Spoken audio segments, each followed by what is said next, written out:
none of our stories are exactly the same, but we're all impacted in very similar ways, which means we can relate and we can lean upon one another.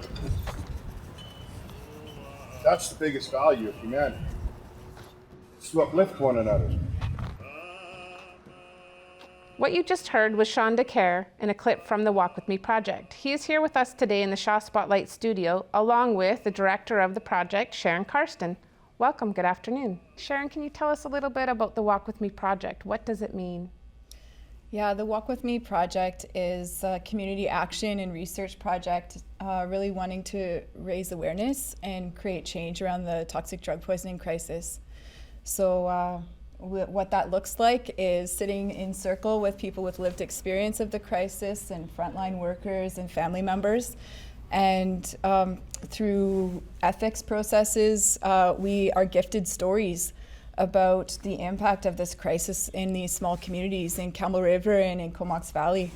And through that, we are honored to receive the stories, and we walk with those stories with community, with politicians.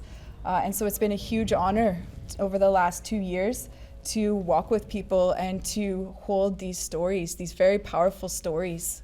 Mm-hmm. And so what does that process look like when you say walk with me? So we actually have in COVID times, we couldn't meet inside. And so we wanted to find a way for people to physically be together. The stories can be heavy. And we really wanted to have a way for communities to still hear them, but to hear them together. Mm-hmm. And so we give everyone silent disco headsets, and we play the stories. The tracks are about 40 minutes, and they're curated by artist Nadine Barreto. And people just walk through the stories. So in Campbell River, we walk down to the pier and back, and there's different routes that we have.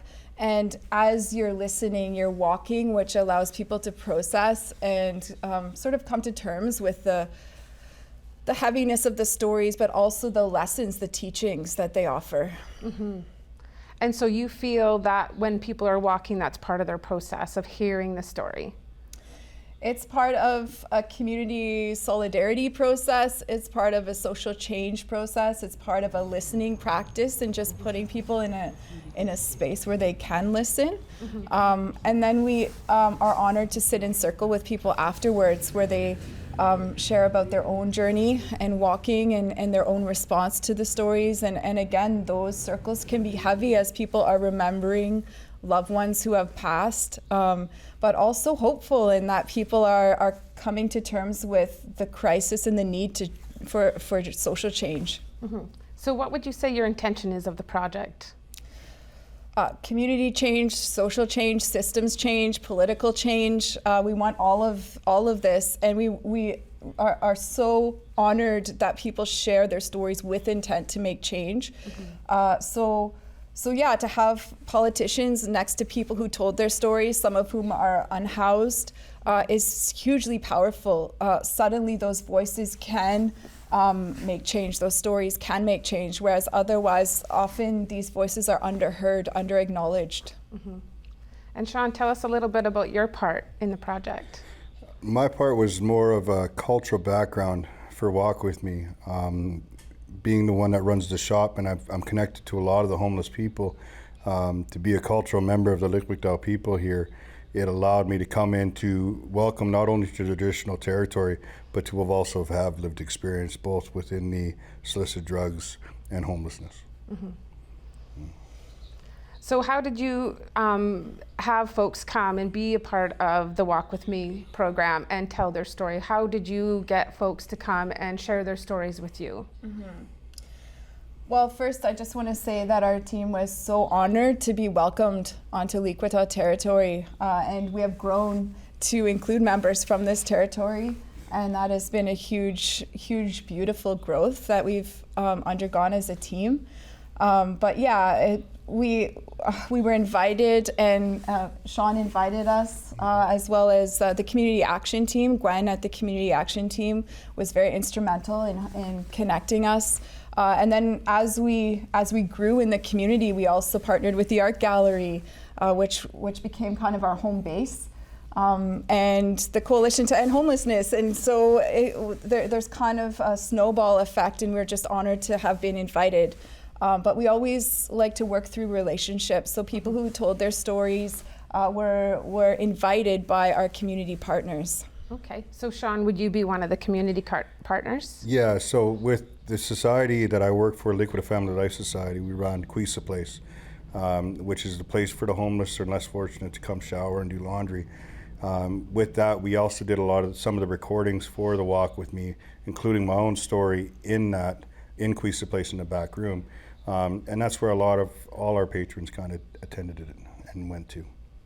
So coming from a place of experience in many different ways, how do you see the project Walk With Me working? Walk With Me, since it came to Cam River, has created its own almost entity to where it's at. It's not just a program called Walk With Me anymore. It's actually the homeless demand it because it gives that connection to the outside world. It's closed barriers that once used to be there, where people now feel comfortable in walking up and approach people who are on the streets. It allows people to feel heard. Mm-hmm. Just on one of our last walks we just did, a young person actually felt so connected to the homeless that she actually went and wrote a letter for one of the homeless people that was on recording and had it brought to that person. So it's closing barriers and erasing a lot of the stigmatism around homelessness and what we actually think due to TV and social media and such, mm-hmm. and how we look at it in the end. Mm-hmm. So you use the word stigmatism. How would you explain stigmatism to people who don't really understand the word stigmatism? It's what we see. When we were growing up in the later generations, we seen it on TV, in movies, on news, something that was in the big cities. Well, Cam River has grown, and it's something that's very lively here now. And it's no longer what it looked like over the television or what we see online today. It's in our hometown now. Mm-hmm. And so a lot of people put a lot of barriers up because of what they've seen growing up and what they were told was a bad lifestyle. Mm-hmm. These people are just humans, though. They're not something that we've seen on TV that we should try and sweep under a rug. Or they're humans. Mm-hmm. They should be treated as humans, just as you or myself, and show that they can feel love, empathy, compassion. They care. They really do care. And I feel blessed to have witnessed a lot of the caring that is taken with Quisa and with Walk With Me. Mm-hmm. Yeah. So with this project, I'm sure you've heard some success stories coming out of it, and you mentioned somebody had wrote a letter because of what they had heard on the Walk With Me project. Can you give us one of your most poignant stories that you've heard from the folks that come and visit your shop and said, hey, this has impacted me because? I guess one of the cool ones I really like is on Quadra, there's a pizzeria called The Clove, who is ran by Sonia Bingham and Sarah. They had came to a Walk With Me, and these are two people that I've known from when I was younger, and because of my connection and what they heard, they felt the need to grow it on Quadra in their circles. And so in their pizzeria, they added to their menu a slice for me, a slice for them, in which people can buy slices to be brought to the homeless. And every 2 weeks, a dozen or more pizzas are dropped off at Quisa from Quadra for the homeless. Mm-hmm. So, creating those friendships, those gatherings is really unique. They just want to help. People want to get involved now. And we see it every single day now. Sounds like it's a very impactful project. What inspired you to get to this project? Where did you start? Well, I was the director of the Comox Valley Art Gallery for about 10 years. And over that time period, we were seeing a huge impact that this crisis was having on youth in our programs, and on artists with whom we worked, and on people living right outside the gallery who were our friends. And we had attended too many celebrations of life. Mm-hmm. And we wanted to know what an art gallery could do to make change on this issue. And so we went to our partners at AVI Health and Community Services, which has been a huge support all the way through, and asked what we could do to make change. And through those relationships, this project was born. Mm-hmm. Yeah. And how wide is this project? Okay. It's a good question. I think I was just chatting with someone recently about the shape of the project. And at this moment, I'm seeing kind of like a sunshine shape with the circles holding the center of the project. And the stories are the center. The people with lived and living experience sharing their stories, that is the most important part of this project. And so we hold those stories and those people and those relationships with huge amounts of care and respect, and also gratitude, not just to help people, but for the wisdom that we have been given from that community. And so that would be the center of the project. But in listening to the stories, there are certain ideas about what change looks like that comes forward that we've been sort of dabbling in. So we have the rays of the sunshine, one of which is turtle pods.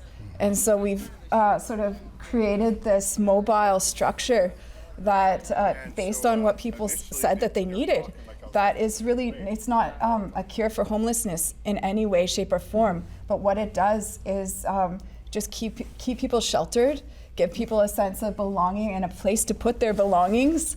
And so that's one branch. Another one is happening at the art gallery called the Art Hive, and it happens weekly. And so the Campbell River Art Gallery has really taken this on. It's beautiful. The things that are the skill and the ability of the people who are coming in there and producing powerful works that are then going out into the community. And then there's another one which is walking in hospitals and with frontline staff and in North Island College. So this is yet another ray of the sunshine. So what we're seeing is the core is about listening. And then from that listening comes ideas for change that we're like, okay, how do we support? So you're saying that the stories that people have are impactful, and when people take the time to hear and listen to what others have to say, to different experiences that they may not have had the opportunity to have before, is what's actually making some changes when it comes to the word stigma. Yeah, people are quick. People, that's a highly overgeneralized statement, but policymakers have not traditionally looked to people who are most impacted by these crises in making change or in allocating funding or in creating programs. And without that direct connection, there's a lot of money going to waste. I'm just going to put it that way, because what is needed first and foremost, is to sit and listen and understand what wants to happen from the voices, from the lived experience of those impacted firsthand. So if I wanted to make an impact or I wanted to make a change, my start would be to listen and hear the stories of people that have had lived and living experience. Yeah, kind of. Yeah, I mean, absolutely with that. When we're hearing the stories, it not only allows us to hear what's happening, it's closing a barrier of, I come from a history of, residential school traumas and things like that. Well, there's people from the streets here that have that, and that's where really close the doors for them in their life. By listening to these walks, we're creating connections to them that show that our pasts aren't all that different. It's just, I took some different turns that got me here where they didn't have the opportunities to. So maybe if we close some barriers and help them, we can help people, maybe change lives. The goal of it isn't to just change the world. We're just trying to sustain humanity so that, people are treated as humans. It's hard to believe that we forget that sometimes, but these people get treated worse than pets at some of those days. And with Walk With Me and with some of the communities that have been downtown now, these people are feeling loved. They actually care. Instead of rushing to use, they're trying to hold off so they can be at Walk With Me or be at the Art Hive or come and take care of themselves and come get cleaned up at Quisa, and they're leading that, with some of the organizations that are doing these things, such as Walk With Me and Quisa and so on, that humanity feeling comes back. The hierarchies, the people in power, they've proven that, there's money to take care of anything. With the pandemic, they showed that they can sustain anything, no worries. But for some reason, they're letting humanity slip under when it comes to to the drug crisis that we're having. You know, drugs have killed more people than COVID since COVID came in BC, but we're not taking care of it. And so at least with this, you know, we're creating some compassion to think about those people now, in which before people weren't. And you talked about being a sunshine and having rays that come out from it. And you said a few things, and you said turtle pods. Tell us a bit more what that is. Give us a description. What is a turtle pod? This is essentially a prototyping process based on what lived experience people have said that they need in order to stay warm and dry. So it's a mobile pod that's made of essentially marine grade plywood. It has windows. It's the first prototype is extensible, so it allows you to kind of pack up your things, open the door, put your things into it, and carry your things with you. So it's really just designed to, like, whereas with shopping carts, your stuff is always getting wet.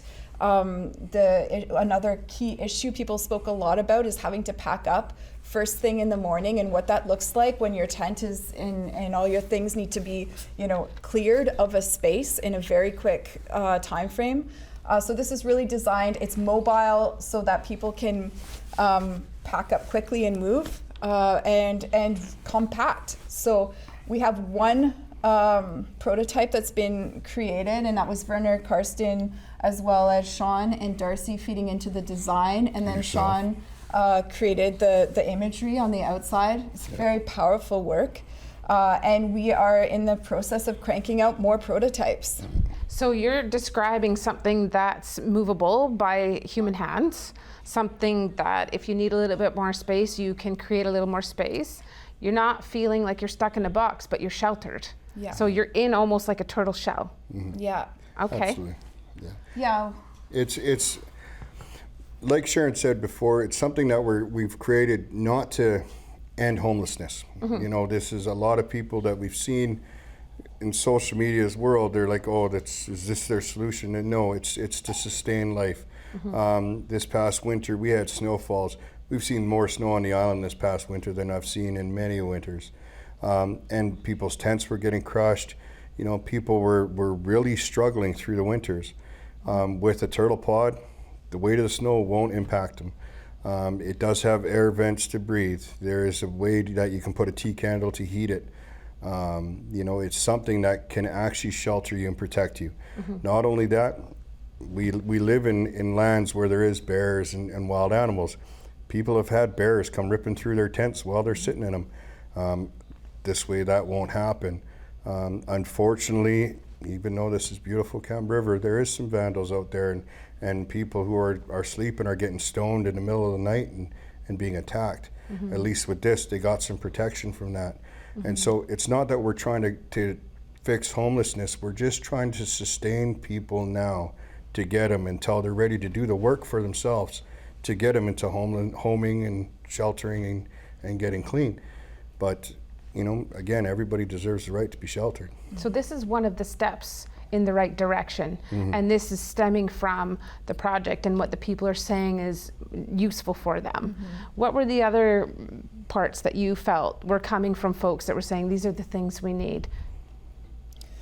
Well, there's a whole range of things such as safer supply, and just access to housing. So on top of this, again, is not the solution, but the correlation is very strong between drug use and lack of housing. And a lot of people are trying to numb the pain of not having a safe place to be by using. And so the theme of housing, and we've seen, you know, just the affordability of housing has decreased the affordability so rapidly that people and the number of homeless have increased so rapidly in the last 3 years, and especially since the pandemic. Yeah, absolutely. Since the pandemic, homeless prices have risen and the availability has lessened. There's, you know, rooms. People are trying to rent rooms, but even at that, it's $700-800 just for a bedroom, let alone to have a suite. So housing is a big thing. Where our Cam River homelessness isn't just illicit drug use anymore. It's people that just couldn't find housing. We're seeing more RVs, campers, whatever it takes to be sheltered. People are doing, and we're seeing more and more of it, especially at Quisa, where we see anywhere from 60 to 130 different individuals in a day, 7 days a week. That's a lot of human bodies that are in Campbell River that are needing to be showered, to do laundry, to do all these things. And so with Walk With Me, and it's closing those gaps and introducing people to the right crowds of people where maybe they can get help. Tell us a little bit more about the gallery project, Shawn. The Art Hive is with the executive director, which is Sarah Lopez-Asu, and they open up a space every Thursday where people from the streets and people from off the streets can come in and just create art, create beauty. It's a way for some of the local artists who are on the streets to create some revenue for themselves, to feel like they have a way to release some of their pain they're carrying, but also make a little bit of money from it as well. And there's some amazing artists we have in here. Through Nadine from Walk With Me, who's actually running it, they're doing silk screening. And so even there's some people that are working there that aren't very artistic, but can work. And so they're actually manning the silk screen to take care of it for the artists while the artists are trying to create more art. There's people doing poetry, people doing dream catchers. One man's doing this beautiful banner that'll go up in Campbell River. They're not just Indigenous artists, they're artists of all walks of life. And it's just a space once a week where they look forward to it, and they're not drunk, they're not high. They actually try to stay sober just to make sure that they're there every week, which shows them that if they have intent, they're going to push themselves to do it. So it's been a cross that we didn't imagine in the beginning. It sounds like when you came up with the idea and you created partnerships for this project, that it became even bigger than what you imagined. And now you guys are reaching some really big partnerships, and you're able to create a bit of a bridge for that gap for folks that have lived in living experience and tell their stories. Yeah, we didn't, with Quisa Place, when my involvement actually was not intended to be much of an involvement with Walk With Me. In fact, when I was first approached with it, I don't want to go walk anywhere. I didn't know what the project was about. I was just asked to be involved in it. And now I can't picture my career without Walk With Me. Even though I'm not a part of Walk With Me, I am very much a part of Walk With Me. And so now this partnership that we've gained has grown out further and further, and people are inquiring it from other municipals now because we're creating success stories. We're showing that the outside of the box way that we've been doing things and condoning things really works. People are interested and intrigued on making these changes. And so other municipals are actually reaching out and going, hey, wow, we're interested in wanting to see what you guys are doing so that maybe we can help our homeless and just try and change the way we look at it. That's absolutely amazing. I mean, you guys have created some bridges for gaps. You've got some new projects that are happening. You're noticing some changes. So if you were to wrap it up and say, each of you say, how can I help? What would you say to folks? How can we help? How can we make a difference? What is it that you would suggest for us to do in order to be supportive of the Walk With Me project? Well, we are hoping to run at least monthly walks down from starting in Spirit Square. And so if people want to check out the website, walkwithme.ca. Currently we don't have we just did a walk a couple days ago, and we don't have the next one set there yet, but stay tuned, we will shortly. And that's probably the first step, I would say, is to come out, join a walk. They're free. We try to make them low barriers so that people can enter on their own terms. And through those walks, relationships start to form. And the relationships are the core of everything. And so once those relationships start, or once people are open to the stories and have heard the stories, then is the time where we can start to think about, okay, now what? And we really felt the weight of the now what, having listened, right? So that's from us. We are honored to have been gifted these stories, but then it's like, okay, now what? And so that's when it's like, okay, let's work together on the next stage. And any one of these rays of the sunshine could be a place where people feel inclined to contribute, just depending on, you know, for instance, we're working with CNC technologies now for these turtle pods, and we would like to eventually be able to crank off 30 at a time, 50 at a time in large batches, so that we can sort of like really put them out there. And so maybe somebody has CNC expertise. So like it really just depends on where people are at. There's of course always a need for funding, but really more important than all of that is relationship. And it starts with relationship and really opening up to the stories. So yeah. Thank you. Yeah. I think with other communities, one of the big things to close is to, if they were to start something like this, is actually see what organizations are out there. Cam River was fortunate that they do have a lot of organizations that are actually involved in trying to help the homeless and you know, safe injection sites and so on. And I'm not about to try and label them all because there is a lot, but they all go on with the Coalition to End Homelessness and all the other programs. Reach out to them and start closing those circles, because once they all start working together, things can happen. And then the hardest part is actually thinking outside of that box. And I think that's where Walk With Me, where Quisa, where a lot of those programs are really working, the Moose Van as well, is that it's outside of the box. It wasn't structured by following what 100 people have done, because everything that's been going on in the world obviously hasn't changed a lot. But in Cam River over the last 2 years, things have changed. Where the homelessness, although they're very much there, and there's addicts that we see, there has been less of certain things. Things have gotten better in certain areas. People are cared for more. We've had less deaths due to hypothermia over the last few winters.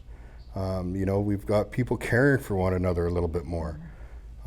Even when there's losses in our communities, more people are there to help. And so when we bridge those gaps to inform those other organizations to step forward and think outside of those boxes, to be unorthodox. That's how I got clean in my life. That's how I got to change my world, is to be unorthodox, to change the way I really ran my life. It worked. And what we've done in the last 2 years in this community is working. So to look at, you know, the members of the chamber, of all the leaders, they're listening now. Hey, it is working. To bridge those gaps and change the way we do it, instead of reading a book and you know, hearing stories, we're being the story now, and that's what's really working. Thank you. Thank you very much for coming.